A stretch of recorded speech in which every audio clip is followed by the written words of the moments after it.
नमस्कार प्रिय विद्यार्थियों, आज के वीडियो के माध्यम से हम लोग चर्चा करेंगे हिंदी के प्रथम प्रश्न पत्र से बनने वाले लगभग 200 से अधिक ऑब्जेक्टिव टाइप के प्रश्नों के बारे में और तीव्र गति से हम लोग आगे बढ़ने का प्रयास करेंगे। 200 एमसीक्यूज ये जो होंगे ये बीए पंचम सेमेस्टर के छात्र छात्राओं के लिए बहुत ही उपयोगी होंगे। ऐसे छात्र जिन्होंने हिंदी सब्जेक्ट लिया हुआ है, हिंदी में 2 पेपर आपको पढ़ने होते हैं।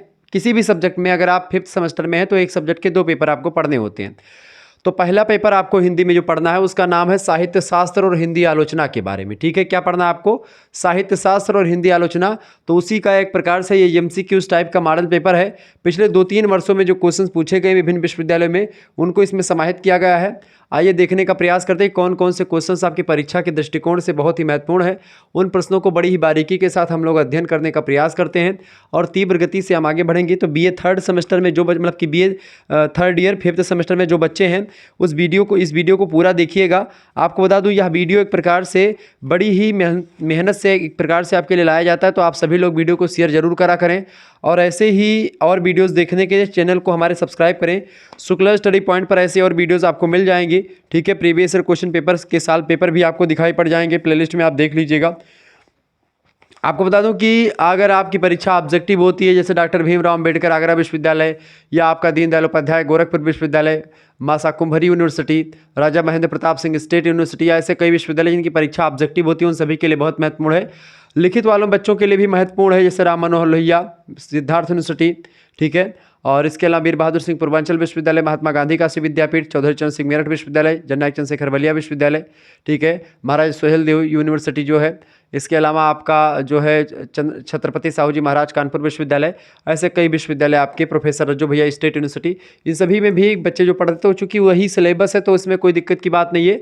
आपको इन चीज़ों को पढ़ लेना है, चूँकि ये सब प्रश्न आपको अगर फैक्ट जानकारी रहेगी तो आप बढ़िया तरीके से बना करके भी लिख देंगे, तो जानकारी यहाँ पर खूब मिलेगी। सर्वहितकारी भावना को काव्य का प्रयोग किसने माना है, बताएं। सर्वहितकारी भावना को काव्य का प्रयोजन, काव्य प्रयोजन को किसने माना है भैया? सर्वहितकारी भावना को गोस्वामी तुलसीदास जी कहते हैं। तुलसी एक प्रकार से लोक में समन्वय की बात करते हैं, हर एक चीज़ में समन्वय की बात करते हैं तुलसीदास में समन्वय की विराट चेष्टा भी विद्यमान है, यह बात भी ध्यान रखेंगे। अगला प्रश्न, किसने कहा कि विचार या आत्म अनुभव मतलब कि आत्म अनुभवसार व्यक्त करना ही काव्य प्रयोजन होता है, यानी कि अपने विचार को, जो बाह्य विचार है उनको, या जो आपके अंदर एक प्रकार से जो सार है, आपके अंदर का जो अनुभव है उसको जब आप एक प्रकार से सार तत्व के रूप में व्याख्यात करते हैं, बाहर निकालते हैं, तो वही काव्य प्रयोजन होता है। तो किसने कहा कि बाह्य विचार या आत्म अनुभव सार व्यक्त करना ही क्या होता है? क्या होता है भैया? वही होता है काव्य का प्रयोजन। ये कबीर दास ने कहा। किसने कहा? कबीर दास। ऑप्शन नंबर इसका बी ए करेक्ट आंसर हो जाएगा। ठीक है, आगे देखेंगे। अगला प्रश्न आपकी स्क्रीन पर आ चुका है, फटाफट से आप देखिएगा। महावीर प्रसाद द्विवेदी ने इनमें से किसे काव्य का प्रयोजन माना है? महावीर प्रसाद द्विवेदी सरस्वती पत्रिका के संपादक, हिंदी के बहुत बड़े निबंधकार भी रहे हैं और एक प्रकार से भाषा विशेषज्ञ भी रहे हैं।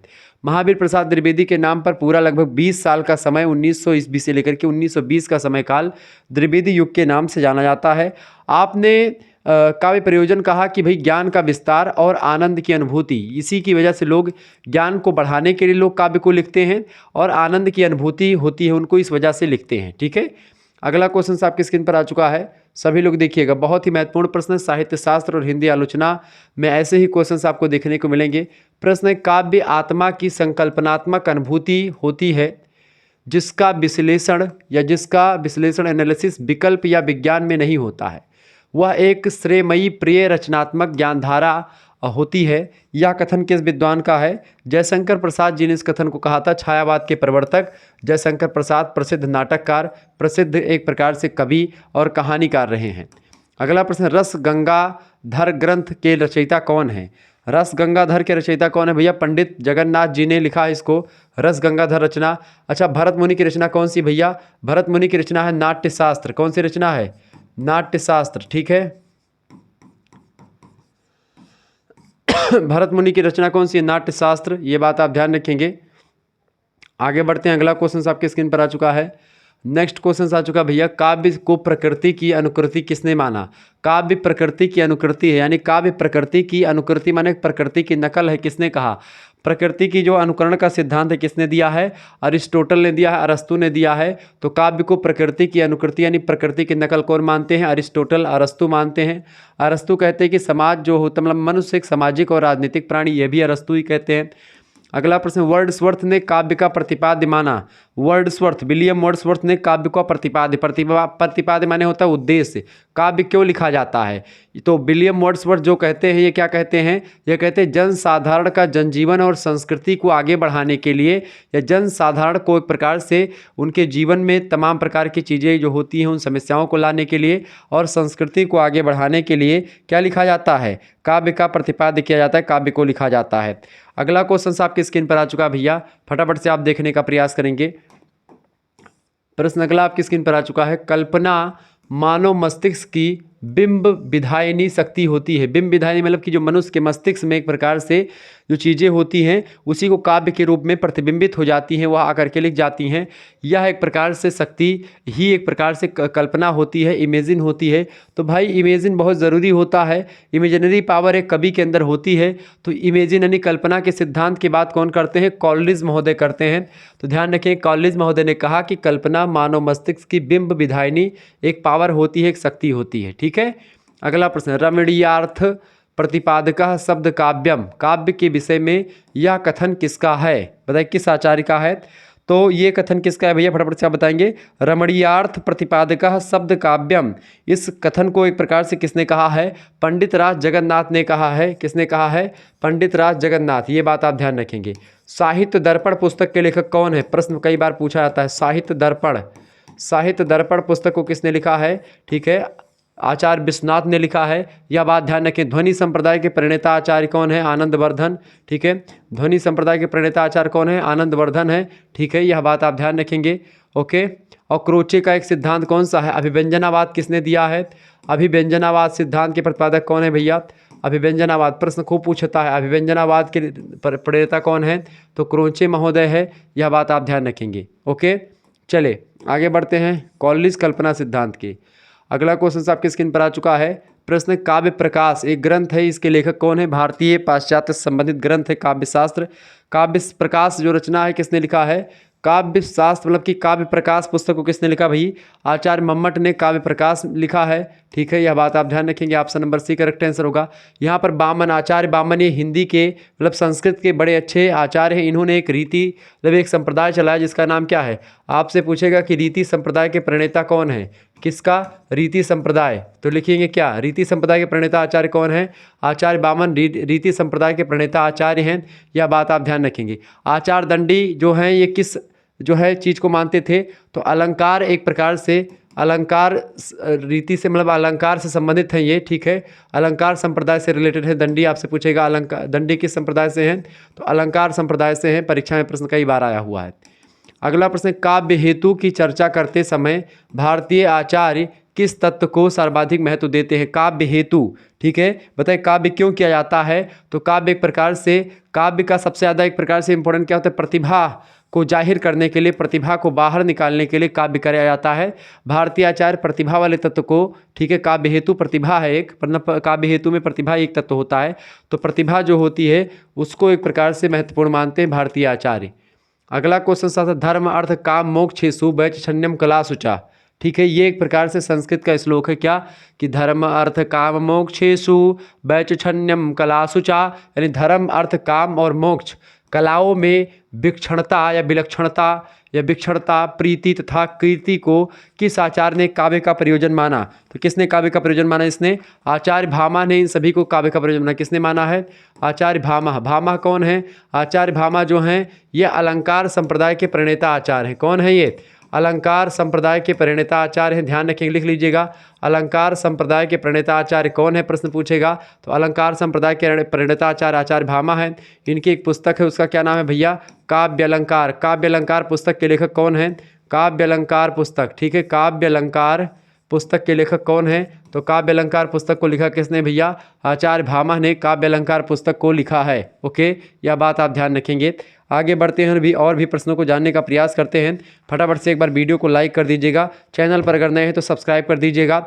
महोदय, अगर आप चाहते हैं कि आप 5th सेमेस्टर का यह PDF प्राप्त कर पाएँ, ठीक है, या ऐसे ही PDF लिखित के ऑब्जेक्टिव के और भी प्राप्त कर पाएँ, ठीक है, आपको कोर्स में ज्वाइन होना, हिंदी के नहीं बल्कि आपका एनालिटिकेबिलिटी एंड डिजिटल अवेयरनेस जो आपका को करिकुलर होता है उसका भी कोर्स, मतलब उसके भी कई प्रैक्टिस सेट मॉडल पेपर के, ठीक है, वो सब आपको मिल जाएंगे। और उसके लिए मात्र मतलब एनालिटिकेबिलिटी एंड डिजिटल अवेयरनेस है को करिकुलर पूरा आपका, साथ ही साथ में आपके जो 2 सब्जेक्ट हैं उन दोनों सब्जेक्ट में एक जो दो पेपर हैं अलग अलग सब्जेक्ट के, वो सब की तैयारी हो जाएगी मात्र 100 रुपीज़ में। इसमें करें 91 61 93 60 62 पर सभी सब्जेक्ट की आपको PDF मिलेगी, ठीक है। आपको क्या करना है, अपना नाम, अपनी यूनिवर्सिटी का नाम और आपके सब्जेक्ट के क्या क्या नेम है, अपने सब्जेक्ट के नेम भी लिख करके सेंड कर दीजिएगा। नाम, यूनिवर्सिटी नाम, सब्जेक्ट नेम लिख करके सेंड कर दीजिएगा। आपको एक प्रकार से आपके पास एक स्कैनर सेंड किया जाएगा, उसी पर मात्र 100 रुपीज़ आपको सेंड कर देने होंगे। जैसे ही आप सेंड करेंगे तुरंत आपके पास एक प्रकार आपको व्हाट्सएप ग्रुप से जोड़ दिया जाएगा, ठीक है, आपको व्हाट्सएप ग्रुप से जोड़ दिया जाएगा और आपको जो भी आप सब्जेक्ट बताएंगे उन सभी सब्जेक्ट की आपको क्या पास PDF सेंड कर जाएगा। PDF में मॉडल पेपर, रिवीजन क्लास, महामैराथन क्लास सबकी PDF नोट्स होगी, क्वेश्चन पेपर भी की भी PDF आपकी होगी। तो इस तरीके से क्या होगा कि आपको आइडिया लगेगा कि पेपर कैसा आता है और पेपर में कौन कौन से क्वेश्चंस आने वाले हैं। इसके लिए भी एक प्रकार से मॉडल पेपर, मैराथन क्लास, महासंग्राम वीडियो आती है जो पेपर के पॉइंट ऑफ व्यू से ही बनाए जाते हैं, तो आप उनको भी प्राप्त कर पाएंगे PDF फॉर्म में। तो आप एक प्रकार से बहुत ही आसानी से चीज़ों को समझ पाएंगे इसमें। तो आप SMS करें, सभी सब्जेक्ट की political science, history, geography, Hindi जो भी आपका सब्जेक्ट होगा सभी सब्जेक्ट की तैयारी यहाँ पर आपकी हो जाएगी विद को करिकुलर, ठीक है, ध्यान रखेंगे। तो चले SMS करके तुरंत ज्वाइन हो जाएं ग्रुप में, तो आप देर ना करें, ठीक है, क्योंकि समय बहुत कम बचा हुआ है। आप किसी भी यूनिवर्सिटी के किसी भी कॉलेज में पढ़ रहे हैं, सभी का सिलेबस मैं पढ़ाता हूँ, तो बिल्कुल आपको डरने की या सोचने की ज़रूरत नहीं है। मात्र 100 रुपीज़ की एक प्रकार से व्यवस्था की गई ताकि 100 रुपये में ही आप बहुत सारी चीज़ों को जान पाएँ, समझ पाएँ। शुक्ला स्टडी पॉइंट आपके लिए बहुत ही बेहतर करता आ रहा है, तो आप सभी लोग जानते होंगे हमको, ठीक है, आप फर्स्ट सेमेस्टर ही पढ़ते आ रहे हैं हमसे। चले भाई, अगला क्वेश्चन आपके स्क्रीन पर आ चुका है, फटाफट से आप देखिएगा। प्रश्न क्या आ चुका है महोदय? प्रश्न, कविता में निहित अर्थ के बिना कोशिश के प्रिय प्राप्त हो जाए, मतलब कि कविता में निहित अर्थ बिना कोशिश के प्राप्त हो जाए, वहाँ कौन सा गुण होता है? यानी कि कविता में जो अर्थ निहित होता है वो बिना प्रयास के या बिना मेहनत के ही प्राप्त अगर हो जाता है, तो ऐसे में एक प्रकार से कौन सा गुण विद्यमान होता है? काव्य गुण। ऐसा काव्य जिसको पढ़ करके तुरंत आपको उसका अर्थ स्पष्ट हो जाए, ज़्यादा मेहनत ना करनी पड़े, वहाँ पर हमेशा प्रसाद गुण होता है। बात ध्यान है, कौन सा गुण होता है? 3-4 प्रकार के गुण होते हैं, प्रसाद, ओज और माधुर्य, ठीक है, ध्यान रखेंगे। तो प्रसाद गुण उन कविताओं में होता है जिनको पढ़ने से अर्थ को समझने में ज़्यादा मेहनत ना करनी पड़े, ठीक है। चले आगे देखते हैं अगला क्वेश्चन से। देखी रूप लोचन ललचाने, हर से जनु निज निधि पहचाने। क्या? अरे भैया, देखी रूप लोचन ललचाने और हर से जनु निज निधि पहचाने, मतलब क्या है इसका? ये एक प्रकार से एक चौपाई है, गोस्वामी बाबा तुलसीदास जी ने लिखी है कि देख रूप लोचन ललचाने, यानी कि एक प्रकार से जब भगवान श्री मतलब कि राम के दरबार मतलब सीता स्वयंवर की बात हो रही है, ठीक है, कि देख रूप लोचन ललचाने, हर से जनु निज निधि पहचाने। इस तरीके से सभी लोग एक प्रकार से, अब यहाँ पर कई अर्थ निकल रहे हैं इसके, ठीक है। बहरहाल यहाँ पर पूछा क्या गया है कि इसमें कौन सा गुण है कि माता सीता का रूप देख करके मतलब कि भगवान राम का रूप देख करके सभी लोग स्त्रियां मोहित होने लगी। इसके कई अर्थ निकल, यहाँ सीता जी के रूप को देख करके जो राजा लोग थे वो सब आए थे। तो यहाँ पर बेसिकली माधुर्य गुण आपका मिलता है। देख रूप लोचन ललचाने, तो माधुर्य गुण यहाँ पर है। ऑप्शन नंबर इसका बी राइट आंसर हो जाएगा। आगे देखेंगे अगला क्वेश्चन आपकी स्क्रीन पर आ चुका है।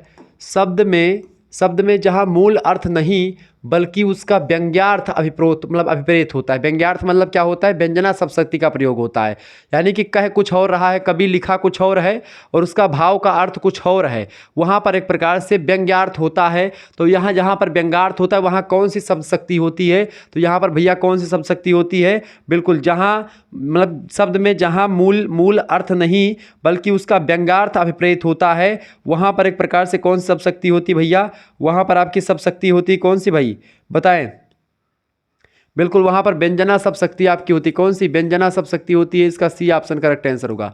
अगला प्रश्न, अभिधा उत्तम काव्य है, मध्य लक्षणालीन, मतलब अभिधा उत्तम काव्य है, मध्य लक्षणालीन, अवधम व्यंजना रस विरस, उल्टी कहत नवीन। उपयुक्त मतलब कि उपयुक्त किसकी है बताएं, फटाफट से आप बताने का प्रयास करेंगे। यानी अभिधा उत्तम काव्य है।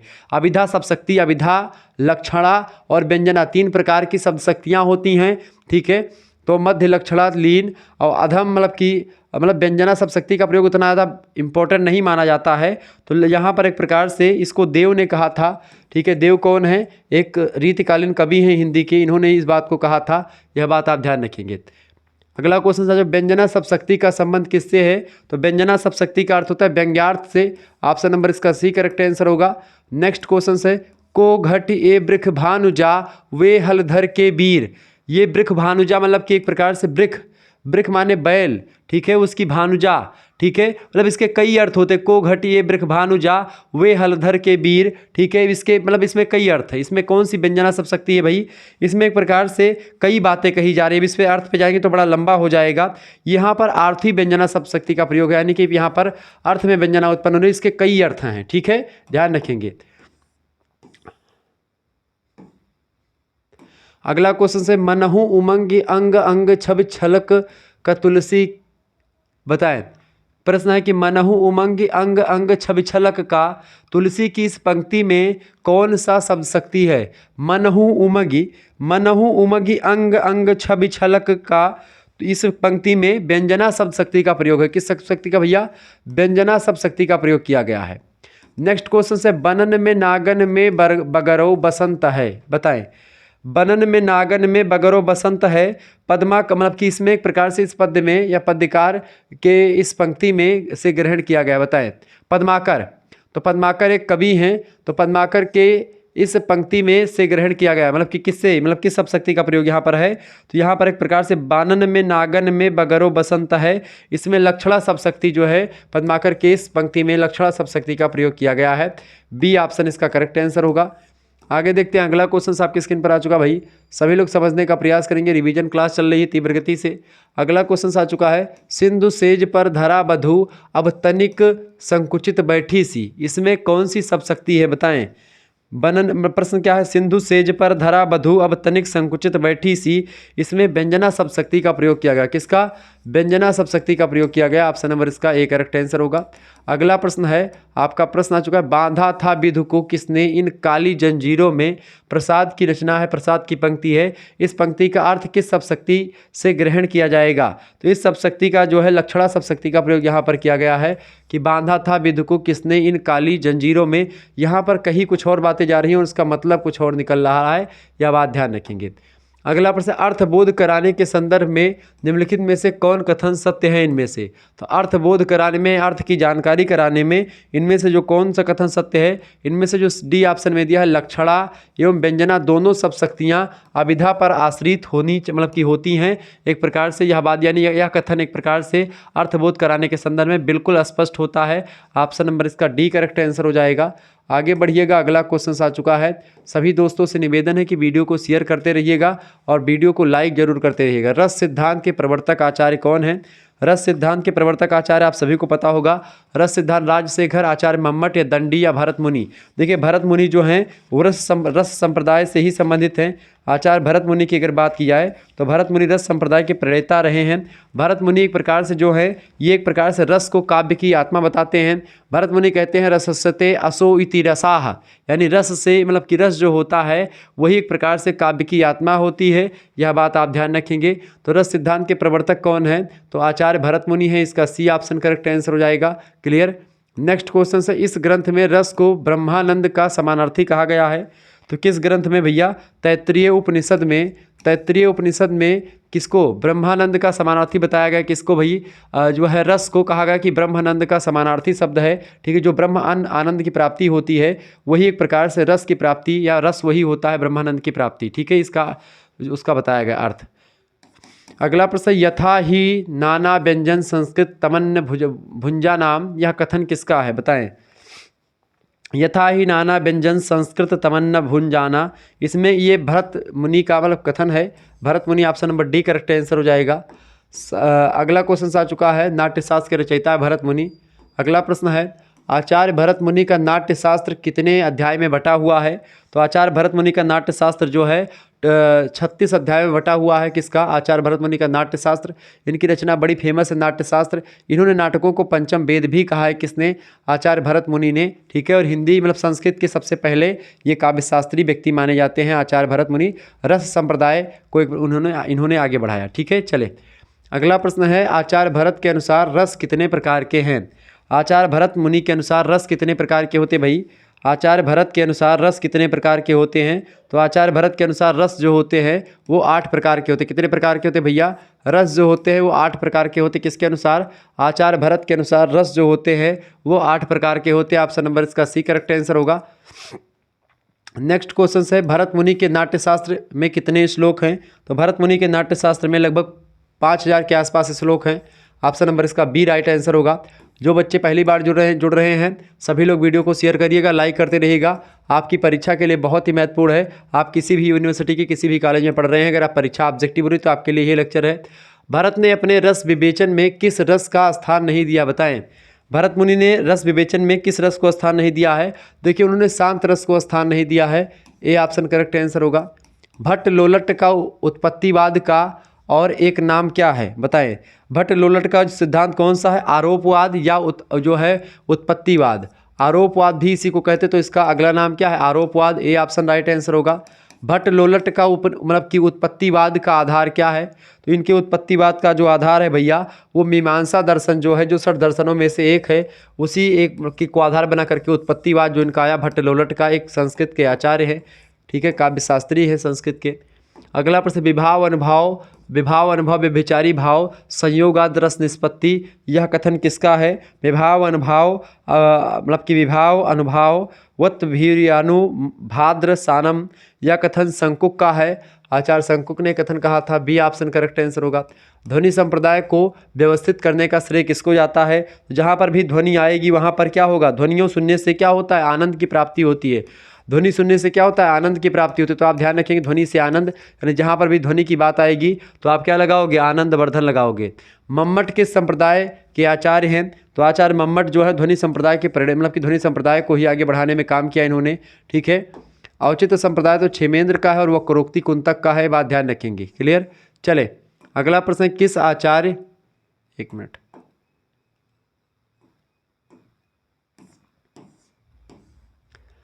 प्रश्न आ चुका, किस आचार्य ने गुणों को रस पर आश्रित माना है? तो किसने माना है? आनंदवर्धन जो है कहते हैं जो गुण होते हैं वो रस पर डिपेंड करते हैं। आनंदवर्धन। ऑप्शन नंबर इसका डी करेक्ट आंसर हो जाएगा। ठीक है। आगे बढ़िएगा भाई। अगला प्रश्न आपकी स्क्रीन पर आ चुका है। बहुत ही जबरदस्त क्वेश्चन आ चुका है। चले प्रश्न सभी लोग वीडियो को शेयर करते रहिएगा, लाइक भी करते रहिएगा, क्योंकि बड़ी मेहनत लगती है भाई। ठीक है। और मैं कितना एक प्रकार से आप सोच लीजिए कि मैं कितनी मेहनत करके आप लोगों के लिए आता हूं, क्योंकि आप जान सकते हो कि बड़ी मेहनत पड़ती है और लगातार एक प्रकार से चीज़ों को छोड़ करके आना पड़ता है आप लोगों के समक्ष। ठीक है। यह बात आप ध्यान रखेंगे। प्रश्न क्या आ चुका भाई, सभी लोगों को देखने का प्रयास करेंगे।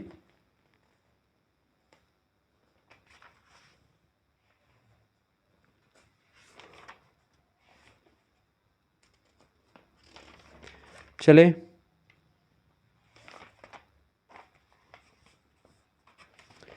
वीडियो को शेयर करते रहिएगा भाई। प्रश्न क्या आ चुका है? प्रश्न आ चुका है कि टॉमस स्टर्न्स इलियट है, जिसको आप टी एस इलियट कहते हैं। ठीक है। टी एस इलियट परंपरा के अनुसार संस्कृति का अंश नहीं है या निर्जीव होता है, जीवित संस्कृति का एक अंश या अनुपयोगी होता है? तो टी एस इलियट जो वो कहते हैं कि जीवित संस्कृति का एक अंश होता है। जीवित संस्कृति का एक अंश जो है परंपरा के अंतर्गत इन्होंने रखा था कि जीवित संस्कृति का मतलब एक अंश होता है परंपरा। नेक्स्ट क्वेश्चन है, अतीत ही वर्तमान में प्रभावित नहीं करता बल्कि वर्तमान भी अतीत को प्रभावित करता है। तो यानी अतीत के द्वारा वर्तमान प्रभावित होता है, ये बात तो बिल्कुल ठीक है, लेकिन वर्तमान भी एक प्रकार से वर्तमान भी अतीत को प्रभावित करता है, यह बात टी एस इलियट कहा करते थे। ऑप्शन नंबर इसका ए करेक्ट आंसर हो जाएगा। आगे देखिएगा, अगला क्वेश्चन आपकी स्क्रीन पर आ चुका है। प्रश्न है, अंडरस्टैंडिंग पोएट्री एक पुस्तक है, इसको किसने लिखा है? अंडरस्टैंडिंग पोएट्री को लिखा है क्लीथ ब्रुक्स ने। किसने लिखा है? क्लीथ ब्रुक्स ने लिखा है। नेक्स्ट क्वेश्चन, अंग्रेजी के शास्त्रीय और शास्त्रज्ञ विद्वान इनमें से कौन थे? तो अंग्रेजी के शास्त्रीय और शास्त्रज्ञ विज्ञान जो हैं वो टिलियर्ड महोदय हैं। कौन है? टिलियर्ड। ऑप्शन नंबर इसका करेक्ट आंसर हो जाएगा सी ऑप्शन। आगे बढ़िएगा, अगला क्वेश्चन आपकी स्क्रीन पर आ चुका है, फटाफट से आप देखिएगा, बहुत ही जबरदस्त क्वेश्चन है। निम्न में से कौन सा कॉलेज का ग्रंथ नहीं है? इनमें से बताएं, इनमें से कौन कॉलेज का ग्रंथ नहीं भाई? इनमें से कौन कॉलेज का ग्रंथ नहीं है? तो टेबल टॉक जो है टॉलेज का मतलब कि कॉलेज का ग्रंथ नहीं है। बाकी लेटर्स, द राइस ऑफ जो है एंशिएंट मेरियर और एलिजाबेथ एसेज, ये सब एक प्रकार से कॉलेज के ग्रंथ है। कॉलेज कल्पना सिद्धांत के लिए बेसिकली जाने जाते हैं, यह बात आप ध्यान रखेंगे। आगे बढ़िएगा, अगला क्वेश्चन आ चुका है महोदय, चले प्रश्न आ चुका है, निम्न में से कौन सी पुस्तक आई.ए. रिचर्ड्स के द्वारा नहीं लिखा गया है? इनमें से बताएं, आई.ए. रिचर्ड्स के द्वारा इनमें से कौन सी पुस्तक नहीं लिखी गई है? तो आई.ए. रिचर्ड्स ने एक प्रकार से देखिए लिटरेरी क्रिटिसिज्म के जो है प्रिंसिपल्स, ये पुस्तक इनकी है प्रिंसिपल्स, ठीक है। तो लिटरेरी क्रिटिसिज्म यानी कि प्रिंसिपल्स ऑफ लिटरेरी क्रिटिसिज्म इस पुस्तक का नाम है। स्कोर बोर्ड की परिभाषा इनकी पुस्तक नहीं है। व्यवहारिक जो है व्यवहारिक क्रवादवाद ये इन्होंने लिखा है, ठीक है। व्यवहारिक क्रवादवाद और कॉलेज का जो भ्रम सिद्धांत है, ठीक है, यानी कल्पना सिद्धांत, ये भी इन्होंने लिखा है, यानी कि सी डी और ए, ये तीनों बिल्कुल सही, यानी कि ये तीनों लिखी हैं पुस्तकें, ये वाली नहीं लिखी है, तो यही ऑप्शन हो जाएगा। आगे बढ़िएगा, अगला क्वेश्चन आ चुका है, लिटरेरी क्रिटिसिज्म का सिद्धांत पुस्तक का के लेखक कौन है? बताएं। The principles of literary criticism, the principles of literary criticism पुस्तक के लेखक कौन है? बताइएगा सभी लोग। The principles of literary criticism पुस्तक को लिखा है रिचर्ड्स महोदय ने, T.S. रिचर्ड्स, ठीक है, ए ऑप्शन राइट आंसर होगा। आगे बढ़िएगा, अगला क्वेश्चन आ चुका है, पाश्चात्य काव्यशास्त्र का मूल माना जाता है, पाश्चात्य काव्यशास्त्र का मूल माना जाता है भैया, पाश्चात्य काव्यशास्त्र का मूल माना जाता है यूनान, ठीक है, यूनान को प्राचीन काव्यशास्त्र का, ठीक है, क्या माना जाता है? पाश्चात्य काव्यशास्त्र का मूल माना जाता है यूनान को, और एक प्रकार से भारतीय काव्यशास्त्र का प्राचीनतम साक्ष्य संस्कृत से मिलता है। लिरिकल बैलेड्स 1798 में प्रकाशित रचना है, किसकी है? तो विलियम वर्ड्सवर्थ की रचना है लिरिकल बैलेड्स, वर्ड्सवर्थ ने लिखा है, इसका बी ऑप्शन राइट आंसर हो जाएगा। आगे बढ़िएगा, अगला प्रश्न आपकी स्क्रीन पर आ चुका है भैया, उदात्तता साहित्य के तत्सब गुणों में से महान है, यह वह गुण होता है उदात्तता जो अन्य सद त्रुटियों के बावजूद साहित्य को सच्चे अर्थों में प्रभावपूर्ण बना देता है। तो मतलब कि एक प्रकार से जो ये है, क्या नाम है, उदात्तता का सिद्धांत जो है लोनजाइनस का सिद्धांत है। लोनजाइनस महोदय ने उदात्तता का सिद्धांत, उदात्त माने कि बड़े चीज़ों का काव्य लिखा जाए, इंपॉर्टेंट चीज़ों का काव्य लिखा जाए, अव्वल दर्जे का काव्य, हमेशा नंबर 1 की चीज़ें लिखी जाएँ, तो उदात्तता वही होती है। उदात्त माने बहुत अच्छी चीज़ें। क्रोंचे जो है इनका सिद्धांत कौन सा है? अभिव्यंजनावाद, ठीक है, क्रोंचे का सिद्धांत क्या है? चलें आगे बढ़ते हैं, अगला क्वेश्चन आपके स्क्रीन पर, लोनजाइनस को प्रथम स्वच्छंदतावादी या सौंदर्यवादी समीक्षक किसने कहा? लोनजाइनस बेसिकली स्वच्छंदतावादी और सौंदर्यवादी समीक्षक हैं, और साथ ही साथ में उदात्तता सिद्धांत की बात भी करते हैं। जेम्स स्कॉट ने इनको ये बात कही थी कि ये प्रथम स्वतंत्रता मतलब स्वच्छंदतावादी और सौंदर्यवादी समीक्षक हैं। यथार्थवाद शब्द का सबसे पहले प्रयोग किस वर्ष में हुआ था? यथार्थवाद शब्द का प्रयोग 1833 में सबसे पहली बार हुआ। ऑप्शन नंबर इसका ए करेक्ट आंसर होगा। नेक्स्ट क्वेश्चन है, ये विदेशों की मैं बात कर रहा हूँ, पाश्चात्य साहित्य की। नई समीक्षा को पूर्णतः प्रतिष्ठित करने वाले विद्वान कौन से हैं पश्चात्य जगत में? नई समीक्षा को जॉन क्रो रेंसन महोदय के द्वारा एक प्रकार से प्रतिष्ठित करना मतलब कि स्वीकार किया जाता है। आगे बढ़िएगा, अगला क्वेश्चन आपके स्क्रीन पर आ चुका है, फटाफट से आप देखिएगा, बड़ा जबरदस्त क्वेश्चन आ चुका है महोदय। प्रश्न, जायसी ग्रंथावली, प्रश्न क्या है? जायसी ग्रंथावली नाम आलोचना ग्रंथ के रचनाकार कौन है? जायसी ग्रंथावली बताएं, फटाफट से आप बताने का प्रयास करेंगे। जायसी ग्रंथावली जो रचना है वो किसने लिखी बाबू? जायसी ग्रंथावली के लेखक कौन है बताइएगा। सभी लोग, दोस्तों से निवेदन है, सभी लोग इसका आंसर बताने का प्रयास करेंगे। जायसी ग्रंथावली जो पुस्तक है इसको लिखा है आचार्य रामचंद्र शुक्ल ने। आचार्य रामचंद्र शुक्ल ने जायसी पर बड़ा काम किया और तुलसीदास पर बड़ा काम किया है, ठीक है। अगला प्रश्न है, केशव की काव्य कला किसकी आलोचना पुस्तक है? केशव की काव्य कला जो है पंडित कृष्ण शंकर शुक्ला जी की है। पंडित कृष्ण शंकर शुक्ला जी की पुस्तक कौन सी है? केशव की काव्य कला पर आलोचना, यानी केशव की जो काव्य कला उस पर आलोचना लिखी है किसने? पंडित कृष्ण शंकर शुक्ला जी ने, ठीक है। केशव को कठिन काव्य का प्रेत कहा जाता है, आप जानते भी होंगे। अगला क्वेश्चन आ चुका, बिहारी और घनानंद को किस साहित्य ने अपने अध्ययन का आकार मतलब कि आधार बनाया, किस साहित्यकार ने, बताएं। तो बिहारी और घनानंद पर किसने बहुत काम किया है, तो बिहारी और घनानंद पर पंडित विश्वनाथ प्रसाद मिश्रा जी ने बड़ा काम किया और अपने अध्ययन का विषय बनाया बिहारी और घनानंद। ठीक है, आगे बढ़िएगा। अगला प्रश्न है, भाषा रहस्य किसकी पुस्तक है, ये सब आलोचना ग्रंथ हैं, बताएं। तो भाषा रहस्य किसकी पुस्तक है भैया, भाषा रहस्य पुस्तक के लेखक कौन है, फटाफट से आप बताने का प्रयास करेंगे। भाषा रहस्य पुस्तक किसकी है, बाबू श्याम सुंदर दास, बाबू श्याम सुंदर दास इसका राइट आंसर हो जाएगा। क्या भैया, बाबू श्याम सुंदर दास। कहाँ है बाबू श्याम सुंदर दास, सी ऑप्शन में है बाबू श्याम सुंदर दास, राइट आंसर हो जाएगा इसका। बाबू श्याम सुंदर दास जो है इसका करेक्ट आंसर हो जाएगा। जिन बच्चों ने बाबू श्याम सुंदर दास लगाया उनका राइट आंसर आ चुका है। ठीक है, चले आगे बढ़ते हैं। अगला क्वेश्चन आ चुका है, सभी लोग देखिएगा। छायावाद के प्रबल समर्थक आलोचक साहित्यकार कौन थे इनमें से, तो छायावाद के प्रमुख जो है समर्थक आचार्य जो है छायावादी जो समर्थक मतलब कि आलोचक हैं और साहित्यकार हैं वो हैं आचार्य नंद दुलारे वाजपेयी, छायावाद के बड़े प्रबल समर्थक माने जाते हैं। बी ऑप्शन राइट आंसर होगा। अगला क्वेश्चन है, इनमें से कौन छायावादी आलोचक साहित्यकार हैं, छायावादी आलोचक साहित्यकार इनमें से कौन है, छायावादी आलोचक साहित्यकार इनमें से फटाफट से बताने का प्रयास करेंगे। डॉक्टर नगेंद्र जो है छायावादी आलोचक हैं, बड़े फेमस आलोचक माने जाते हैं, ए ऑप्शन राइट आंसर होगा। अगला क्वेश्चन आ चुका भैया, प्रश्न आप देखेंगे, इनमें से कौन आचार्य हजारी प्रसाद द्विवेदी के समर्थक आलोचक साहित्यकार रहे हैं, यानी आचार्य हजारी प्रसाद द्विवेदी के समर्थन में कौन रहते थे, डॉक्टर नगेंद्र जो है ये आचार्य हजारी प्रसाद द्विवेदी के समर्थन में रहा करते थे। अच्छा, आचार्य रामचंद्र शुक्ल और जो है ये थोड़ा बहुत आप देखते हैं इनकी मतलब कि विचारों का खंडन भी किया है शुक्ला जी के, किसने, आचार्य हजारी प्रसाद द्विवेदी ने, बाकी और किसी की हिम्मत नहीं हुई, लेकिन आधार बनाया किसको, शुक्ला जी पर ही, उन्हीं के आधार पर लिखे हैं। इनमें से कौन आचार्य हजारी प्रसाद द्विवेदी के समर्थक आलोचक साहित्यकार हैं, तो इनके साहित्य मतलब कि इनमें से कौन से हैं भाई, हजारी प्रसाद द्विवेदी के, तो इनमें से डॉक्टर नगेंद्र ही हैं, डॉक्टर नगेंद्र ऑप्शन नंबर इसका सी करेक्ट आंसर हो जाएगा। नामवर सिंह भी कहीं कहीं पर आता है नाम। आगे देखेंगे, अगला क्वेश्चन आ चुका है, निम्नांकित में से किसे प्रगतिवादी आलोचक कहा जाता है, तो प्रगतिवादी आलोचक किसे कहा जाता है, डॉक्टर रामविलास शर्मा को प्रगतिवादी आलोचक के नाम से जाना जाता है, प्रगतिवादी आलोचक हैं, option number B right answer होगा। आगे देखेंगे, अगला क्वेश्चन आ चुका है महोदय, प्रश्न आ चुका है, भारत सरकार के द्वारा हजारी प्रसाद द्विवेदी को पद्म भूषण पुरस्कार कब दिया गया था, तो हजारी प्रसाद द्विवेदी जी को पद्म भूषण मिला है, कब मिला, यही प्रश्न आपसे पूछा गया है। तो आचार्य हजारी प्रसाद द्विवेदी को पद्म भूषण सम्मान जो मिला है बाबू वो कब मिला है, सभी लोग बताइएगा। आचार्य हजारी प्रसाद द्विवेदी को जो मिला है कब, हजारी प्रसाद द्विवेदी को भारत सरकार के द्वारा 1957 ईस्वी में पद्म भूषण सम्मान दिया गया था, 1957 1955। ठीक है, ऑप्शन नंबर इसका बी ऑप्शन राइट आंसर होगा। नेक्स्ट प्रश्न है आपकी स्क्रीन पर आ चुका है, हजारी प्रसाद द्विवेदी काल की प्रिय ललित निबंध के फूल उनके किस निबंध संग्रह में संकलित हैं, बताएं।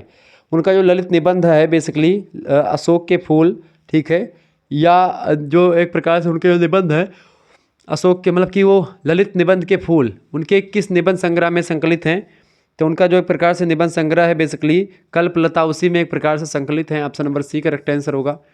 आगे देखिएगा, अगला क्वेश्चन आ चुका है, नंद दुलारे वाजपेयी, नंद दुलारे वाजपेयी मुख्यतः हैं, नंद दुलारे वाजपेयी क्या हैं, उपन्यास हैं, आलोचक हैं, कहानीकार हैं या नाटककार हैं, तो आचार्य नंद दुलारे वाजपेयी कौन है भाई, आचार्य नंद दुलारे वाजपेयी एक उपन्यासकार है बेसिकली, ऑप्शन नंबर इसका, एक मिनट, आचार्य नंद दुलारे वाजपेयी क्या हैं, नंद दुलारे वाजपेयी एक आलोचक हैं, ठीक है, मुख्यतः क्या है, एक आलोचक हैं, सी ऑप्शन राइट आंसर होगा। हिंदी साहित्य के प्रथम सौंदर्यवादी आलोचक कौन माने जाते हैं, तो हिंदी साहित्य के प्रथम सौंदर्यवादी आलोचक कौन माने जाते हैं, आचार्य नंद दुलारे वाजपेयी जी, ऑप्शन नंबर इसका ए करेक्ट आंसर होगा। नेक्स्ट क्वेश्चन से, नंद दुलारे वाजपेयी ने छायावाद का प्रथम प्रवर्तन किसे माना है, छायावाद के प्रथम प्रवर्तक की श्रेणी में कौन एक प्रकार स्वीकार करते हैं, फटाफट से आप बताने का प्रयास करेंगे। आचार्य क्या पूछा गया है, प्रश्न है कि नंद दुलारे वाजपेयी ने छायावाद का, आचार्य नंद दुलारे वाजपेयी ने छायावाद का प्रथम प्रवर्तक किसे माना है, तो सुमित्रा नंदन पंत को माना है, किसको माना है, सुमित्रा नंदन पंत को माना है, ऑप्शन नंबर इसका बी करेक्ट आंसर हो जाएगा। आगे देखिएगा, प्रथम छायावादी आलोचक कौन है, प्रथम छायावादी आलोचक बताइएगा, प्रथम छायावादी आलोचक कौन है, प्रथम छायावादी आलोचक है नंद दुलारे वाजपेयी जी, ऑप्शन नंबर इसका ए करेक्ट आंसर होगा। अगला, नंद दुलारे वाजपेयी ने प्रसाद पंत और निराला, जयशंकर प्रसाद, सुमित्रा नंदन पंत, सूर्यकांत त्रिपाठी निराला नाम से अलग अलग निबंध लिख करके छायावाद की बृहत्ता की घोषणा कर दी, यानी निराला और इन सभी पर अलग अलग पर, यानी प्रसाद पर निराला पर अलग अलग एक प्रकार से निबंध लिखा, 1936 में एक प्रकार से घोषणा कर दी, 1936 में। ऑप्शन नंबर इसका बी करेक्ट आंसर होगा। आगे देखिएगा, अगला क्वेश्चन आ चुका है। नंदुलाल वाजपेयी ने किस प्रकार मतलब किस काव्य को मानवीय विरह का काव्य बनाया, बताएं। किसको बनाया भाई, फटाफट से आप बताने का प्रयास करेंगे। नंदुलाल वाजपेयी ने किस काव्य को मानवीय विरह का काव्य बनाया, तो आंसू को एक प्रकार से मानवीय विरह का काव्य बनाया। आंसू किसकी रचना है, आचार्य मतलब कि इनकी जयशंकर प्रसाद की रचना है, प्रसाद जी की रचना है आंसू, ठीक है। और अंधेरे में कामायनी परिवर्तन भी उन्हीं की रचना है, ठीक है। तो प्रसाद जी की जो रचना आंसू है, इसी को एक प्रकार से नंदुलाल वाजपेयी ने विरह का काव्य बनाया। और आंसू जो है भारत का नहीं, हिंदी साहित्य का कौन सा काव्य है, हिंदी साहित्य का एक प्रकार से ये कौन सा काव्य है हिंदी साहित्य का बाबू, ये हिंदी साहित्य का वो काव्य है, क्या नाम है इसका, हिंदी साहित्य का कौन सा काव्य है ये, हिंदी आंसू जो है ये हिंदी साहित्य का एक वो काव्य है, विरह काव्य है, या इसको मेघदूत कहा जाता है हिंदी साहित्य का। नंदुलाल वाजपेयी का जन्म कब हुआ था,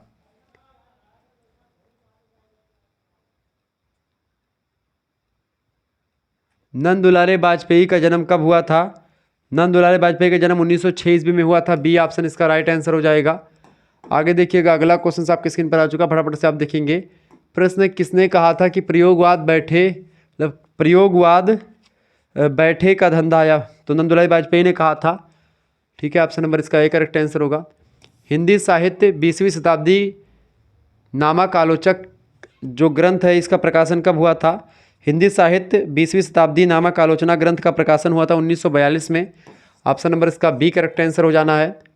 आगे देखेंगे, अगला क्वेश्चन आ चुका है। प्रश्न है, इनमें से कौन सी कृतियाँ नंदुलाल वाजपेयी की नहीं हैं, बताएं।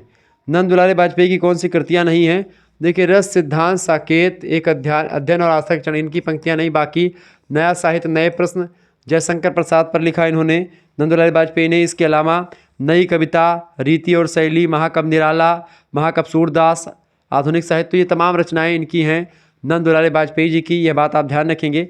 वीडियो को शेयर कर दीजिएगा और लाइक करते रहिएगा, ऐसे इन्फॉर्मेटिव वीडियो लगातार मैं आपके लिए लाता रहता हूँ। चले आगे बढ़ते हुए प्रश्नों को जानने का प्रयास करते हैं। एक बार सभी दोस्तों से निवेदन है कि वीडियो को शेयर करते रहिएगा और लाइक जरूर करते रहिएगा, क्योंकि ऐसी इन्फॉर्मेटिव वीडियो मैं आपके लिए लाता रहता हूँ, ठीक है।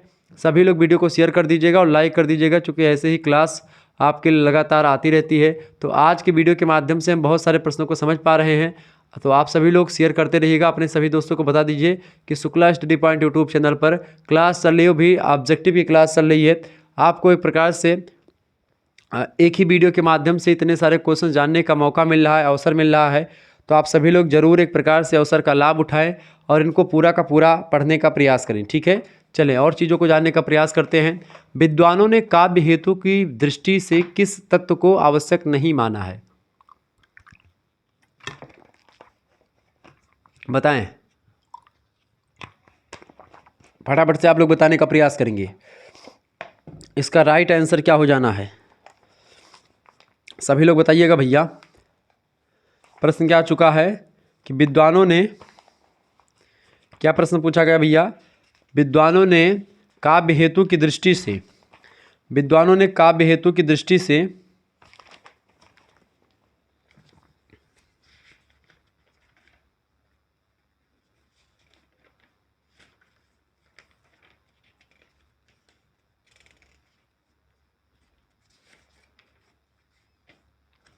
बताएं। तो विद्वानों ने काव्य हेतु की दृष्टि से किस तत्व को आवश्यक नहीं माना है। देखिए, प्रतिभा तो सबसे ज़रूरी चीज़ होती है, काव्य हेतु में प्रतिभा जो होती है वो सबसे बेस्ट होती है, सबसे ज़रूरी होती है। भारतीय काव्यशास्त्री भी इसको मानते हैं। ईश कृपा ये नहीं मानते हैं, ठीक है। व्युत्पत्ति यानी कि जिसको आप बहुज्ञता बोलते हैं, और अभ्यास, यानी तीन जो है, प्रतिभा, व्युत्पत्ति और अभ्यास, ये तीन मुख्य रूप से काव्य हेतुओं की श्रेणी में आते हैं। बाकी जो है ये नहीं आता है ईश कृपा। तो इसका करेक्ट आंसर क्या हो जाएगा, बी ऑप्शन, यानी यही नहीं होगा, बाकी तीनों होंगे। अगला प्रश्न है, आचार्य दंडी ने काव्य हेतु किसे माने हैं, बताएं। आचार्य दंडी की अगर बात की तो उन्होंने काव्य हेतु की संख्या कितनी मानी है, तो आचार्य दंडी की अगर बात की तो आचार्य दंडी ने काव्य हेतु की संख्या किसी मानी भैया, फटाफट से आप बताने का प्रयास करेंगे। तो उन्होंने प्रतिभा, शास्त्र ज्ञान और अभ्यास, यानी एक जो व्यक्ति शास्त्र ज्ञानी होगा, जो प्रतिभावान होगा और जो अभ्यास करेगा, वही एक प्रकार से काव्य लिख पाएगा, वही के अंदर काव्य की एक प्रकार से करने की क्षमता होगी, ठीक है। आगे देखेंगे, अगला क्वेश्चन आ चुका है। प्रश्न है, निम्नलिखित में से आचार्य मम्मट को काव्य शास्त्र संबंधी ग्रंथ कौन सा है। आचार्य मम्मट का काव्य संबंधी ग्रंथ इनमें से कौन सा है, फटाफट से आप लोग सभी लोग बताने का प्रयास करेंगे। आचार्य मम्मट का जो काव्य शास्त्र संबंधी ग्रंथ है वो इनमें से कौन सा है? काव्यादर्श। काव्यादर्श किसका है भैया?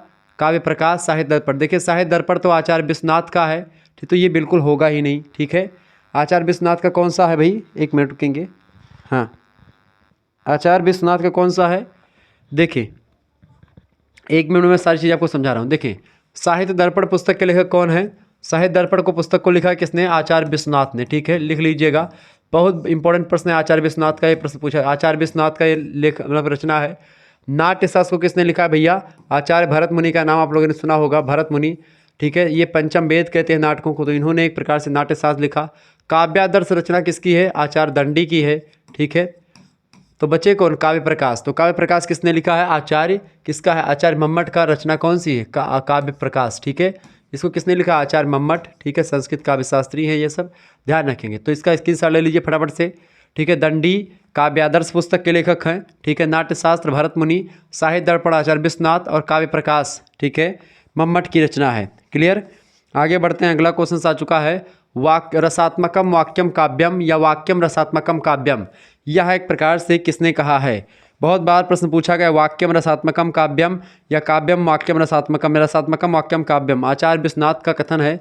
ऑप्शन नंबर इसका ए करेक्ट आंसर होगा, ध्यान रखेंगे। चलें आगे देखेंगे, अगला क्वेश्चन आ चुका है महोदय। बहुत बढ़िया। निम्नलिखित में से किस काव्य हेतु चुने हुए फूलों का गुलदस्ता कथन प्रयुक्त होता है? किस काव्य हेतु के लिए, किस काव्य हेतु के लिए चुने हुए फूलों का गुलदस्ता प्रयुक्त होता है? तो मुक्तक काव्यों के लिए। किस काव्य के लिए? किस काव्य के लिए भैया? किस काव्य हेतु चुने हुए फूलों का गुलदस्ता कहा जाता है? तो मुक्तक काव्य जो होते हैं ये चुने हुए फूलों के गुलदस्ते के रूप में जाने जाते हैं। क्योंकि मुक्तक काव्य जो होते हैं, फुटकल काव्य होते हैं, इसमें इंपॉर्टेंट चीज़ें लिखी जाती हैं, ठीक है। यह बात आप ध्यान रखेंगे। आगे बढ़ते हैं। आचार्य भरत के अनुसार नाट्य मंच कितने प्रकार के होते हैं? बताएं। आचार्य भरत के अनुसार नाट्य मंच जो होते हैं वो 3 प्रकार, कितने प्रकार के होते हैं बाबू? 3 प्रकार के होते हैं नाट्य मंच, ओके, यह बात ध्यान रखेंगे। आगे बढ़िएगा, अगला क्वेश्चन आ चुका है, सभी लोग देखेंगे। प्रश्न है, कविता राज्य तथा मानव जीवन के लिए लाभप्रद हो यह कथन किस पाश्चात्य विचारक का है? बताइए, टी.एस. इलियट या प्लेटो या एक प्रकार से अनोलू, ठीक है। फटाफट से आप बताने का प्रयास करेंगे। तो ये कथन कविता राज्य तथा मानव जीवन के लिए लाभप्रद हो यह कथन किसका है? अनोलू का है। ऑप्शन नंबर इसका सी करेक्ट आंसर होगा। काव्यादर्श ग्रंथ के रचयिता कौन है? काव्यादर्श, काव्यादर्श मैंने शुरुआत में बताया था, दंडी की रचना है काव्यादर्श, ठीक है। ऑप्शन नंबर इसका ए करेक्ट आंसर हो जाएगा। आचार्य भामा की बात की तो ये एक प्रकार से अलंकार संप्रदाय के प्रणेता हैं, ठीक है। किसके? अलंकार संप्रदाय के आचार्य वामन जो है रीति संप्रदाय के प्रणेता हैं, ठीक है। आचार्य भरत मुनि की अगर बात की तो वो रस संप्रदाय के प्रणेता हैं, ठीक है। और ध्वनि संप्रदाय के आचार्य आनंदवर्धन हैं, ठीक है। वक्रोक्ति के कौन है भाई? वक्रोक्ति के एक प्रकार से आचार्य क्षेमेंद्र वक्रोक्ति संप्रदाय के हैं। और आचार्य कुंतक जो हैं वह एक प्रकार से एक संप्रदाय और आपका बसता है, ठीक है, वो आपका बसता है औचित्य, ठीक है। औचित्य संप्रदाय जो हैं उसके वो हैं। वाक्यम रसात्मकम काव्यम उक्ति के लेखक कौन है? अभी हमने आपको बताया था वाक्यम रसात्मकम काव्यम आचार्य विश्वनाथ की उक्ति है। ऑप्शन नंबर इसका बी करेक्ट आंसर होगा, वाक्यम रसात्मकम काव्यम। आगे देखिएगा, अगला क्वेश्चन आ चुका है महोदय, फटाफट से आप देखेंगे। नाटक को पंचम वेद किसने कहा? तो आचार्य भरत मुनि ने नाटक को पंचम वेद कहा। नेक्स्ट क्वेश्चन से, निम्न में से काव्य हेतु नहीं है इनमें से। देखिए काव्य हेतु इनमें से कौन सा नहीं बाबू? फटाफट से आप बताने का प्रयास करेंगे। काव्य हेतु देखिए, प्रतिभा, अभ्यास और व्युत्पत्ति, ये तीनों काव्य हेतु हैं, जबकि प्रेरणा कोई काव्य हेतु नहीं है। ऑप्शन नंबर इसका ए करेक्ट आंसर हो जाएगा, ठीक है। आगे बढ़िएगा, अगला क्वेश्चन आ चुका है। काव्य शास्त्र में अभिजात का तात्पर्य है। काव्य शास्त्र में अभिजात का मतलब होता है प्रौढ़ता से। किससे होता है? प्रौढ़ता से। ऑप्शन नंबर इसका ए करेक्ट आंसर हो जाएगा, ध्यान रखेंगे इस बात को। आगे बढ़ते हुए भी चीज़ों को जानने का प्रयास करते हैं। एक बार सभी लोग वीडियो को शेयर कर दीजिएगा। अगर आप में से सभी बच्चे चाहते हैं कि हम एक प्रकार से इन चीज़ों की पीडीएफ प्राप्त करें, जो भी सब्जेक्ट है हमारे 5th सेमेस्टर में, analytic ability and digital evidence की क्लासेस और पीडीएफ नोट्स, पीडीएफ लेक्चर्स, ठीक है, और प्रीवियस ईयर क्वेश्चन पेपर का एक प्रकार से हल वगैरह सब कुछ मिलेगा। 91 61 93 60 62 पर एसएमएस करें, ठीक है। 91 61 93 60 62 पर एसएमएस करेंगे। क्या? अपना नाम, अपनी यूनिवर्सिटी का नाम और आपके सब्जेक्ट क्या क्या है, अपने सब्जेक्ट के नेम भी लिख दीजिएगा। आपको ग्रुप से जोड़ दिया जाएगा, ठीक है। यह बात आप ध्यान रखेंगे। और यहाँ पर एक प्रकार से आपको एक स्कैनर सेंड किया जाएगा, उसी स्कैनर पर आपको मात्र 100 रुपीज़ सेंड कर देने होंगे। उसके बाद में आपको एक प्रकार से सभी सब्जेक्ट की PDF, जो भी आपके सब्जेक्ट होंगे उन सभी सब्जेक्ट की PDF मिल जाएगी। Political science, geography, Hindi, Sanskrit, ठीक है, इंग्लिश और जो भी सब्जेक्ट आपके होंगे सारे सब्जेक्ट की एक प्रकार से यहाँ पर PDF वगैरह आपको मिल जाएगी, ठीक है। और उसके वीडियो लेक्चर्स की प्लेलिस्ट भी आपके पास सेंड कर दी जाएगी, आप आसानी से उसको पढ़ते रहिएगा। परीक्षा के कम समय में आप मॉडल पेपर, महासंग्राम रिवीजन क्लास और महामैराथन क्लास के माध्यम से पढ़ेंगे तो आपका सारा का सारा डाउट क्लियर हो जाएगा। मतलब एक भी प्रश्न आप छोड़ करके नहीं आओगे, सभी क्वेश्चंस वहीं से आएंगे। चूंकि एक प्रकार से मैं लगातार परीक्षाओं के जो पेपर होते हैं उनको देखता रहता हूं और उसके अकॉर्डिंग मॉडल पेपर वगैरह बनाता हूं, तो आपको एक प्रकार से परीक्षा के अंतिम समय में आपको एक प्रकार से मात्र 100 रुपीज़ खर्च करके हमारे साथ जुड़ जाना है और अपनी अच्छी तैयारी कर लेनी है, ठीक है। चलिए आगे बढ़ते हैं और भी चीज़ों को जानने का प्रयास करते हैं। एक बार जितने भी बच्चे हमारे साथ जुड़े हुए हैं सभी लोग दोस्त वीडियो को शेयर करते रहिएगा। प्रश्न आपकी स्क्रीन पर आ चुका महोदय, प्रश्न क्या आ चुका है सभी लोग देखेंगे। चलें, प्रश्न आ चुका है, निम्न में से कौन सा काव्य गुण नहीं है इनमें से? काव्य का गुण क्या इनमें से नहीं? देखिए 3 काव्य गुण मैंने आपको बताए थे, कौन कौन से। अच्छा, एक प्रश्न और पूछा था, शब्दार्थों सहितो काव्यम किसकी परिभाषा है? आचार्य भामा ने कहा था, ठीक है। काव्य जीवन की आलोचना है, किसने कहा? प्रेमचंद जी ने कहा था, ठीक है। किस आचार्य ने प्रतिभा को उन्मेषणली प्रज्ञा कहा है? तो भट्टलोलत ने कहा है, ठीक। कविता को सर्वोत्तम महत्व जो है वो किसको मिलता है? कल्पना में, अगर कविता मतलब कि कविता में कल्पना है तो सर्वोत्तम महत्व कल्पना को दिया जाता है, ठीक है। यह बात आप ध्यान रखेंगे, ओके। ऐसे कई क्वेश्चंस आपकी। अच्छा, हृदय की मुक्तावस्था को रस दशा कहा जाता है, किसने कहा था? हृदय की मुक्तावस्था को रस दशा कहा जाता है, आचार्य रामचंद्र शुक्ल जी का कथन है, यह बात आप ध्यान रखेंगे। प्रश्न है कि निम्न में से कौन सा काव्य गुण नहीं? तो गुण काव्य कितने होते? 3 प्रकार के काव्य गुण होते हैं, ठीक है। कौन कौन से भैया काव्य गुण? उनमें से आपका जैसे देखें, माधुर्य गुण भी होता है, समाधि भी होता है और श्लेष भी हो सकता है, ठीक है। और जबकि शक्ति कोई गुण नहीं होता है। Option number C correct answer होगा। समास की अधिकता और कहलाती है, समास की अधिकता और कहलाती है, यानी ओज सस्मास भूय सत्यम, यानी कि ओज सस्यमास भूय सत्यम। यह कथन किसका है?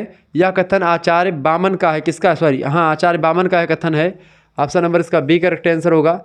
आगे देखेंगे, अगला प्रश्न आ सकता है परीक्षा में, ये प्रश्न इंपॉर्टेंट है भाई। चले, माधुर्य गुण के संबंध में कौन सा कथन सही नहीं है? माधुर्य गुण के बारे में कथन क्या है? देखिए, समास का अभाव होता है माधुर्य गुण में, बिल्कुल ठीक है। इसमें हृदय में दारुति उत्पन्न होती है, बिल्कुल। इसमें टा वर्ग के व्यंजन भी रहते हैं, यानी एक प्रकार से ये सब गुण जो है माधुर्य गुण के हैं। जबकि इनमें संयुक्त अक्षर का प्रायः अभाव यानी कमी नहीं होती, इसमें संयुक्त अक्षर भी होते हैं, यानी कि प्रकार से पहला जो है ये इसी का कथन नहीं है, ठीक है। इसके संबंध में कथन नहीं, बाकी तीनों कथन उसी के संबंध में है। ओज गुण का संबंध किस रस से होता है? बताएं, ओज गुण का संबंध किस रस से होता है भैया? ओज गुण का जो संबंध होता है वो किससे होता है? रौद्र रस से होता है। किससे? रौद्र रस से, ए ऑप्शन। आगे देखेंगे, अगला क्वेश्चन आ चुका है, फटाफट से प्रश्न देखेंगे। प्रसाद गुण की विशेषता है, बताइए प्रसाद गुण की क्या विशेषता है बाबू? प्रसाद गुण की विशेषता, इसका संबंध पांचाली रीति से है, इसकी व्यंजना सभी रसों में हो सकती है, यह गुण अभिधा शक्ति सब शक्ति संपन्न होता है। बिल्कुल, प्रसाद गुण में क्या होता है? अभिधा सब शक्ति का प्रयोग होता है। आपसे प्रश्न पूछा था कि प्रसाद गुण में या कौन सा सब शक्ति होती है? जहाँ पर प्रसाद गुण होता है वहाँ पर अभिधा सब शक्ति होती है, और व्यंजना सभी रसों में एक प्रकार से इसमें होता है। इसका संबंध पांचाली रीति से भी होता है, गौड़ी पांचाली सब रीतियाँ होती हैं। डी लगा देंगे ऊपर, तो सभी प्रसाद गुण की विशेषता हैं। आगे देखेंगे, अगला क्वेश्चन आ चुका है, माधुर्य गुण युक्त पद का उदाहरण इनमें से कौन सा है? यानी माधुर्य गुण में क्या होता है? देखिए, जैसे कि खग कुल कुल सा बोल रहा, किसले का अंचल डोल रहा, लो यह भी लतिका भर आई, अंचल में भरी सुहागरी, ठीक है। जो है मतलब कि ऐसे जागी बीती विभावरी जागरी, अंबर पनघट में डुबो रही, तारा घट उषा नागरी, खग कुल कुल कुल सा बोल रहा, किसले का आंचल डोल रहा, लो यह भी लतिका भर लाई, अंबर में भरी सुहागरी, ठीक है, बीती विभावरी जागरी। यह एक प्रकार से माधुर्य गुण से ओतप्रोत उक्त युक्त है। ऑप्शन नंबर इसका ए करेक्ट आंसर हो जाएगा, ठीक है। यह बात आप ध्यान रखेंगे। अगला क्वेश्चन आपकी स्क्रीन पर आ चुका है, उदाहरण के माध्यम से समझने का प्रयास है। प्रश्न है कि ओज गुण की विशेषता इनमें से कौन सी नहीं है? ओज गुण की विशेषता कौन सी नहीं भाई इनमें? देखें, ओज गुण इसका संबंध गौड़ी रीति से होता है, बिल्कुल गौड़ी रीति से होता है, ठीक है। और इसकी वीर रौद्र विभत्स रसों में व्यंजना भी होती है, बिल्कुल ठीक बात है। दीर्घ सामाजिक सामासिक पद प्रयुक्त इसमें होते हैं ओज गुण में। इसके साथ ही साथ टावर के वर्गों का प्रयोग इसमें होता है, यानी इसमें लिखा नहीं होता तो ये गलत हो जाएगा, ठीक है। यानी एक प्रकार से प्रश्न के हिसाब से यही वाला डी वाला आपका सही होगा। आगे देखेंगे, अगला क्वेश्चन आ चुका, काव्य गुणों की संख्या के बारे में असुमेलित है। असुमेलित मतलब कौन गलत है। देखिए, आचार्य भरत मुनि 10 प्रकार के गुणों के बारे में बात करते हैं, ठीक है। दंडी 10 प्रकार के गुण की बात करते हैं और भोजराज भी 24 प्रकार के गुणों की बात करते हैं। आचार्य कुंतक 6 प्रकार के गुणों की बात नहीं करते हैं। तो ऑप्शन यही है कि यही असुमेलित है, बाकी तीनों सुमेलित हैं। नेक्स्ट क्वेश्चन से, माधुर्य गुण किस रस में नहीं होता है। माधुर्य रस जो होता है वो किस रस में नहीं होता भैया। श्रृंगार में माधुर्य होएगा, करुण में होएगा, शांत में होएगा, ठीक है। जबकि रौद्र रस में क्या होगा, माधुर्य गुण नहीं होगा। यह बात आप ध्यान रखेंगे। आगे बढ़िएगा, अगला प्रश्न, भरत मुनि ने कितने काव्य गुण बताए हैं। तो अभी मैंने बताया 10 गुण बताए हैं आचार्य भरत मुनि ने। अगला प्रश्न, रस चार कर्णक रोसः बताएं। प्रश्न है, रसः कर्णक रोसः किसने कहा। आचार्य विश्वनाथ ने कहा था। ऑप्शन नंबर इसका बी करेक्ट आंसर होगा। आगे देखिएगा भाई, अगला प्रश्न, रिवीजन क्लास चल रहा है और बहुत ही तीव्र गति से रिवीजन आपका हो रहा है सभी बच्चों का। आचार्य मम्मट ने कितने काव्य दोषों का उल्लेख किया है। तो काव्य दोषों का उल्लेख आचार्य मम्मट ने 70 प्रकार के काव्य दोषों का उल्लेख किया है। काव्य गुण को मूल तत्व के रूप में मानने वाले आचार्य कौन हैं। काव्य गुण को मूल तत्व के रूप में मानते हैं आचार्य वामन, ठीक है। ऑप्शन नंबर इसका डी करेक्ट आंसर हो जाएगा। आगे बढ़िएगा, अगला क्वेश्चन आ चुका है, फटाफट से आप देखिएगा, बहुत ही जबरदस्त क्वेश्चन आ चुका है महोदय। सभी लोग वीडियो को लाइक कर दीजिएगा, चैनल पर अगर नए हैं तो सब्सक्राइब कर दीजिएगा। चले भाई, प्रश्न अगला आ चुका है, आचार्य आनंदवर्धन जो है वो किस संप्रदाय के आचार्य माने जाते हैं। आनंदवर्धन किस संप्रदाय के आचार्य माने जाते हैं बाबू। आनंदवर्धन का नाम मैंने होता था, आनंद की बात जब भी होगी तो खुशी आएगी, ठीक है। आनंद के एक प्रकार से क्या होता है, आनंद की बात, यानी कोई ध्वनि करेगा तो क्या होगा, ध्वनि करेगा तो आनंद मिलेगा, ध्वनि करने से क्या होता है, आनंद मिलता है। तो ध्वनि संप्रदाय जब भी आएगा तो क्या लगाएंगे, आनंदवर्धन लगाएंगे, ठीक है। तो आनंदवर्धन किसके हैं, ध्वनि संप्रदाय के प्रणेता आचार्य हैं। किस संप्रदाय के महोदय, ध्वनि संप्रदाय के प्रणेता आचार्य कौन है, आचार्य आनंदवर्धन है, ठीक है। आनंदवर्धन आचार्य आनंदवर्धन जो हैं वो एक प्रकार से किसके, ध्वनि संप्रदाय के हैं, ठीक है। अलंकार संप्रदाय के आचार्य भामह हैं, ठीक है। वक्रोक्ति के कौन है, क्षेमेंद्र हैं आचार्य क्षेमेंद्र, ठीक है, ध्यान रखेंगे। और औचित्य संप्रदाय के कौन है, आचार्य कुंतक, ठीक है। ये सब ध्यान रखें। भरत मुनि रस संप्रदाय के और वामन रीति के 6 संप्रदाय को मिलाकर के भारतीय काव्य शास्त्र में हुए हैं, ठीक है। ध्वनि के आनंदवर्धन हो ही गए, ये आनंद, और 2 और आपके बच रहे कौन कौन से, एक हो गया आपका रस संप्रदाय, सबसे पहला संप्रदाय भरत मुनि हो गए इसके, ठीक है, भरत मुनि। और एक हो गया आपका रीति संप्रदाय, ठीक है, जो रीति को काव्य की आत्मा बताते हैं, वो हो गए आपके वामन, ठीक है, आचार्य वामन। तो इस तरीके से वामन कहते हैं कि रीति काव्य की आत्मा है, आचार्य भरत मुनि कहते हैं काव्य की आत्मा कौन है, आचार्य भरत मुनि कहते हैं काव्य की आत्मा जो है वह रस है। आनंदवर्धन कहते हैं कि ध्वनि काव्य की आत्मा होती है। भामा कहते हैं कि अलंकार काव्य की आत्मा है। कुंतक कहते हैं कि औचित्य जो है काव्य की आत्मा होता है। और क्षेमेंद्र कहते हैं वक्रोक्ति होती है काव्य की आत्मा, ठीक है। इस तरीके से आगे देखेंगे, अगला प्रश्न, ध्वनि संप्रदाय का जनक ग्रंथ कौन सा है। ध्वनि संप्रदाय का जनक ग्रंथ जो है वो काव्य कौन सा ग्रंथ होगा भैया। ध्वनि संप्रदाय का जो एक प्रकार से जो वो ग्रंथ है वो है ध्वन्यालोक, ठीक। कौन सा ग्रंथ है, ध्वन्यालोक। या आनंदवर्धन की रचना है। ध्वन्यालोक ग्रंथ के रचनाकार कौन है, ध्वन्यालोक के रचनाकार कौन से, आनंदवर्धन व्यक्ति जो है, आचार्य आनंदवर्धन ने ध्वन्यालोक नामक ग्रंथ लिखा, जो कि एक प्रकार से जो है ध्वनि संप्रदाय का सबसे पहला ग्रंथ माना जाता है। आगे देखेंगे, अगला क्वेश्चन आ चुका है, ध्वनि के त्रिविधि प्रकार निम्न में से कौन से हैं। ध्वनि के त्रिविधि प्रकार जो हैं वो वस्तु, अलंकार और रस माने जाते हैं। ऑप्शन नंबर इसका ए करेक्ट आंसर होगा। शब्द के साक्षात सांकेतिक अर्थ का बोध कराने वाली शक्ति क्या कहलाती है। तो शब्द के साक्षात सांकेतिक अर्थ का बोध कराने वाली शक्ति को अभिधा शब्द शक्ति कहते हैं, यानी कि जो लिखा है उसका डायरेक्ट अर्थ वही होता है, ये अभिधा शब्द शक्ति में होता है। बाकी व्यंजना वंजना में क्या होता है, व्यंजना लक्षणा में जो लिखा होता है उसका वो नहीं होता, अलग होता है उसका अर्थ, ठीक है। कुछ में व्यंग्यार्थ और कुछ में लक्ष्यार्थ होता है। अगला प्रश्न, ध्वनि संप्रदाय को व्यवस्थित करने का श्रेय किसे जाता है। ध्वनि संप्रदाय को व्यवस्थित करने का श्रेय अभिनव गुप्त को जाता है। किसको, सॉरी, ध्वनि संप्रदाय को व्यवस्थित करने का श्रेय, देखिए ध्वनि संप्रदाय के प्रणेता जो है वो आचार्य आनंदवर्धन हैं, लेकिन उसको अभिनव गुप्त ने उसको क्या किया है, व्यवस्थित किया है, सिस्टम से एक बैठाया है। जैसे उन्होंने ध्वनि संप्रदाय के प्रणेता प्रवर्तक जो हैं वो अलग हैं, ध्वनि संप्रदाय के प्रवर्तक कौन है, आनंदवर्धन है, लेकिन उसको एक प्रकार से ट्रैक पर ला करके एक व्यवस्थित ढंग से प्रस्तुत किसने किया, बाद में चल करके अभिनव गुप्त ने। अगला प्रश्न, आचार्य मम्मट किस संप्रदाय के आचार्य हैं। आचार्य मम्मट जो हैं ये भी ध्वनि संप्रदाय से ही संबंधित हैं, सी ऑप्शन। अगला प्रश्न, किस आचार्य ने गुणों को रस आश्रित माना है, यानी गुण जो होते हैं रस आश्रित है, ये किसने कहा? फटाफट से आप बताने का प्रयास करेंगे। किस आचार्य ने जो है ये बताया गुणों को रस पर आश्रित? आनंदवर्धन ने बताया कि गुण जो होते हैं वो रस पर डिपेंड करते हैं। डी ऑप्शन इसका राइट आंसर होगा। आगे देखेंगे, अगला क्वेश्चन आ चुका है। आचार्य आनंदवर्धन किस संप्रदाय के आचार्य माने जाते हैं? तो ध्वनि संप्रदाय के। अगला क्वेश्चन आ चुका, ध्वनि संप्रदाय का जनक ग्रंथ, ध्वनि संप्रदाय के जनक ग्रंथ ध्वन्यालोक, ठीक है। ध्वन्यालोक ग्रंथ के रचनाकार आनंदवर्धन, ठीक है। तो इससे प्रश्न फिर से रिपीटेड हो रहे हैं, ठीक है। ध्वनि की त्रिविध, तो ये आपका रिपीटेड क्वेश्चन। चलें, हाँ, ये प्रश्न आपका आ चुका। ध्वन्यालोक किस तत्व से संबंधित है? ध्वन्यालोक जो है किस तत्व से संबंधित है भैया? ध्वनि से संबंधित है, ठीक है। ऑप्शन नंबर इसका डी करेक्ट आंसर हो जाएगा। आगे बढ़ते हैं, अगला क्वेश्चन आपके स्क्रीन पर आ चुका है। प्रश्न का पूछा गया है, काव्य के विशिष्ट तत्व के रूप में ध्वनि के शब्द का प्रयोग किसने किया है? तो इसका भी प्रश्न, किसका आंसर क्या होगा? आनंदवर्धन ही होगा, ठीक है। सी ऑप्शन राइट आंसर होगा। आगे देखेंगे, अगला क्वेश्चन आपकी स्क्रीन पर आ चुका है। प्रश्न बड़ा ही जबरदस्त है। उदात्त की बात कभी पर करेगा तो क्या लगाएंगे? अभिव्यंजनावाद। सॉरी, क्रोंचे का सिद्धांत कौन सा? अभिव्यंजनावाद। और उदात्तता का सिद्धांत किसने दिया है? उदात्तता का सिद्धांत भैया लोनजाइनस ने दिया है, ध्यान रखेंगे। तो उदात्त महान आत्मा की प्रतिध्वनि है, किसने कहा? उदात्त जो है महान क्या है? प्रश्न क्या पूछा गया है? उदात्त महान आत्मा की प्रतिध्वनि है। उदात्त क्या है? उदात्त महान आत्मा की क्या है भैया? प्रतिध्वनि है। किसने कहा? तो ये बात किसने कही होगी? बिल्कुल राइट आंसर आपका है, लोनजाइनस ने ही कही है। उदात्त क्या है? उदात्त जो है आत्मा की प्रतिध्वनि है, लोनजाइनस। उदात्ता की बात भी कहीं पर करेगा, लोनजाइनस आप लगाएंगे, ठीक है। ये बात अनुकरण की, मतलब कि अनुकरण के सिद्धांत की बात करेगा तो पाश्चात्य में तो अरस्तु बताते हैं। टी.एस. इलियट जो है निर्वैयक्तिकता का सिद्धांत देते हैं। अगला प्रश्न, लोनजाइनस मूलतः विचारक हैं। लोनजाइनस जो है ये शास्त्रवादी विचारक माने जाते हैं, क्लासिकल विचारक हैं। ए ऑप्शन करेक्ट आंसर होगा। निम्नलिखित में से कौन सी पश्चिमी विचारधारा 20वीं सदी में मौजूद नहीं थी? 20वीं शताब्दी में कौन सी विचारधारा मौजूद नहीं थी? देखिए, रिचर्ड्स की विचारधारा थी, बेनेडिक्टो क्रोंचे की थी, सिगमंड फ्रायड की भी थी, सैमुअल्सन कॉलेज की नहीं थी। तो इसका बी ऑप्शन करेक्ट आंसर हो जाएगा। इन्हीं की विचारधारा जो है ये जो है कॉलेज की विचारधारा ये 20वीं शताब्दी में नहीं थी। क्लियर? आगे देखिएगा,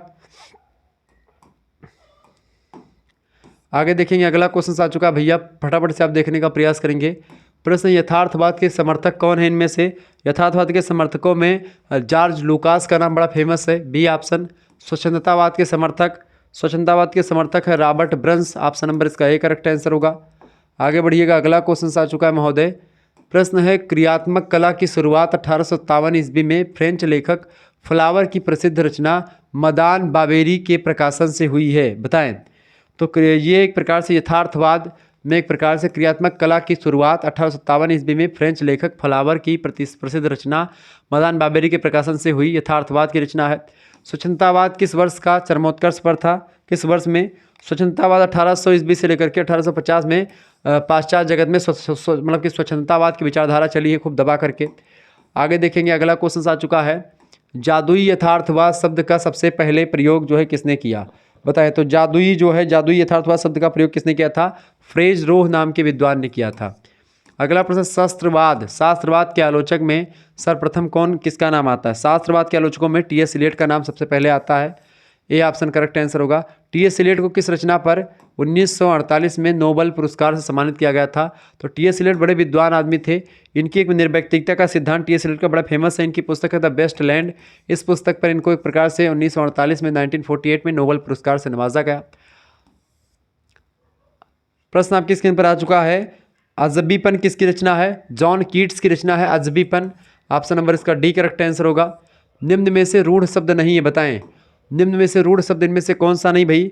निम्न में से रूढ़ शब्द कौन सा नहीं? जलज जो है एक रूढ़ शब्द नहीं है, बाकी घोड़ा, चावल और दिन ये रूढ़ शब्द है, जबकि जलज जो है ये आपका योग रूढ़ शब्द के अंतर्गत शायद आएगा। वह किस प्रकार का शब्द है, बताएं। ये किस प्रकार का शब्द है? वह जो है एक विकारी शब्द है, ऑप्शन नंबर इसका ए करेक्ट आंसर हो जाएगा। निम्न में से विकारी शब्द कौन सा है, बताएं। विकारी शब्द कौन सा इनमें से? विकारी शब्द इनमें से कौन सा भैया, फटाफट से आप बताएंगे। विकारी शब्द इनमें से नीला जो है एक विकारी शब्द है। अगला, रेलगाड़ी यहाँ किस प्रकार का शब्द है?